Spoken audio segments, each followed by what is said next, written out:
need you to pull up your last 3 dating experiences and look for patterns.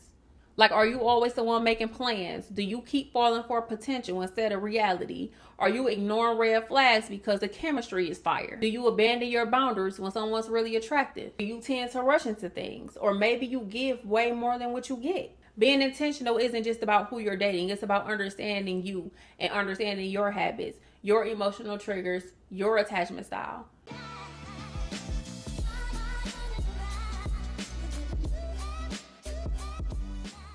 Hey guys, welcome back to the Brave Method, where we talk all things relationships, healing, and self-love. And if you've never been here before, welcome.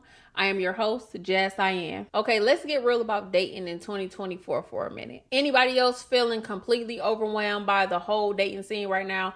Like, we're all supposed to be more connected than ever, but a real connection is harder to find than matching socks in the laundry? Let me paint you a picture that might feel a little too familiar. You're scrolling through your messages and it's just exhausting. Those conversations that start out strong but fizzle out to nowhere. That situationship where you're doing all of the boyfriend, girlfriend things but can't really get them to define what you are. Real talk, dating in 2024 is like you're pouring all of your energy into a bucket with a hole in the bottom of it. You give and give and give, but nothing gives back. And let's be honest, between all of the social media gender wars that's just telling us what we're doing wrong and the situationships that have us questioning ourselves, it's a lot. You know what I'm talking about, right? Like, you're lying in bed at night wondering why it's so hard to find genuine connections when we literally have more ways to meet people than ever before. And instead of building real relationships, we're stuck in the cycles of superficial conversations that never go deeper. Mixed signals that leave us confused. Situationships without any real commitment. Ghosting that have us questioning our worth. And the worst part, after a while, we start feeling drained. Then we start doubting ourselves, wondering, are we asking for too much for wanting a real relationship or wanting something real? You know what opened my eyes to this whole intentional dating? Actually, intentional dating has had my antennas up for a few years now.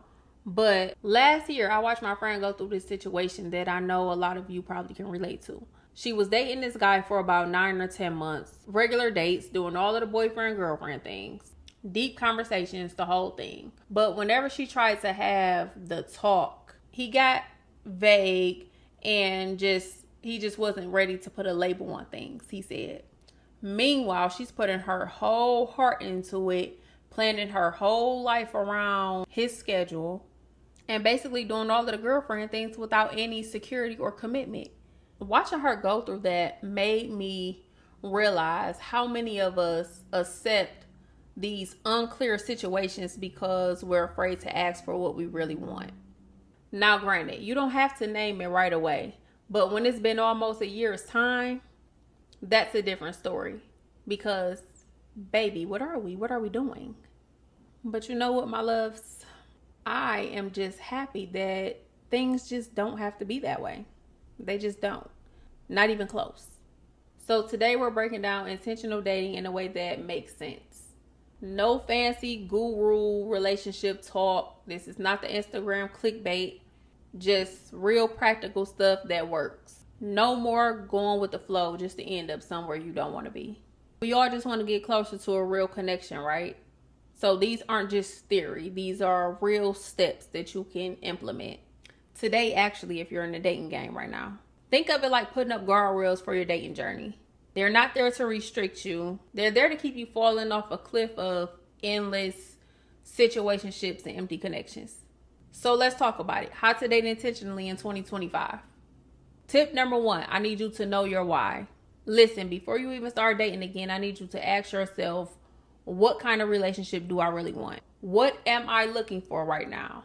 I need you to get crystal clear about what you actually want.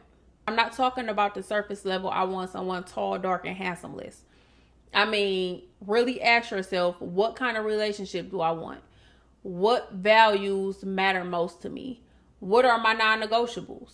And be honest. There's no wrong answer. Whether you want something serious or you just want to meet new people, knowing your why is going to help you stop wasting your time on situations that just aren't serving you. Let me break this down in a real scenario. Say you meet someone who's super charming, the conversation is flowing, but they mentioned they're only in town for a few months. If you know you're looking for a long-term relationship, that's your cue to say, hey, I really enjoyed chatting, but I'm looking for something a little bit more permanent. Boom! You just saved yourself months of potential heartache and what ifs. Now, if y'all have deeper conversations early on and you figured out he wants to eventually relocate, you want to relocate, maybe he's interested in moving to your state, maybe you're interested to move in his state, whatever the case may be, but it's going to take more than a surface level conversation to figure that out. Because what we're not doing is getting our hearts involved with potential. Matter of fact, let me make this super practical. Pull your phone out right now. Yes, right now. And if you're listening to me on your phone, then get a notebook real quick. Write down your dating why. Here's what mine look like when I start dating intentionally. I want a relationship where I feel seen, cherished, and respected. Someone who communicates openly, shows up consistently, and shares my values about family and personal growth. When you have this clarity, it becomes so much easier to spot what doesn't align. Like when that super charming person tells you they're not looking for anything serious right now. You could thank them for their honesty and keep it pushing because you already know that's not what you're looking for. Tip number 2, check your patterns. And this one might sting a little for some of y'all, but we need to talk about patterns. You know that saying about how if you keep meeting the same type of person, then maybe it's not them, it's you. So let's get into that. One moment, please. I need you to pull up your last 3 dating experiences and look for patterns. Like, are you always the one making plans? Do you keep falling for potential instead of reality? Are you ignoring red flags because the chemistry is fire? Do you abandon your boundaries when someone's really attractive? Do you tend to rush into things? Or maybe you give way more than what you get? Being intentional isn't just about who you're dating. It's about understanding you and understanding your habits, your emotional triggers, your attachment style. Are you the one always texting first? Do you keep falling for people who are too busy to make real plans? These patterns are trying to tell you something. And I used to be the queen of making excuses for people who weren't showing up for me until I realized that's a me pattern that needed to be fixed. Tip number 3, quality over quantity. This is what we need to completely flip the script on modern dating. Let's be real. Everybody out here playing a numbers game. But let me tell you something. Having 100 matches with 0 substance is just keeping you busy. It's not getting you what you want. So instead of those basic how are you conversations with 20 different people, try this approach with maybe 2 or 3 connections. You want to ask about their personal growth journey, share something vulnerable and see how they respond, discuss values and life goals early to see what their response is, notice how they handle disagreements, and pay attention to their emotional intelligence. It's not about how many people you're talking to. It's about the depth of those connections. Now, tip number 4, date without expectations. Now, I know it sounds counterintuitive, but if you focus too much on whether somebody is the one or not every time, it can make you miss out on getting to know them as a person. So try dating without expecting everybody to be the one, but don't lower your standards. That's not what I'm saying. And what do I mean by that? Well, let's say you on a first date. Instead of running through your checklist on future hubby or wife material, focus on getting to know them as a person. Like, are they kind to the server? Do they listen when you speak? Or are they just waiting for their turn to talk? Do they respect your boundaries when you say you prefer not to drink? Are they pushy? Like, these observations about someone is going to tell you everything you need to know about them. Tip number 5, check in with yourself regularly. Think about this as like your internal GPS. It's like your new best friend in dating. Every few weeks, you should have a date with yourself and ask yourself, do I feel energized or drained after spending time with this person? Am I compromising my values in any way? Is this connection growing deeper or staying surface level? Do I feel safe fully being myself? Are they consistent in their actions and not just their words? Now, let me share what this looked like for me recently. I was dating somebody who seemed perfect on paper. Like, they were successful, funny, attractive.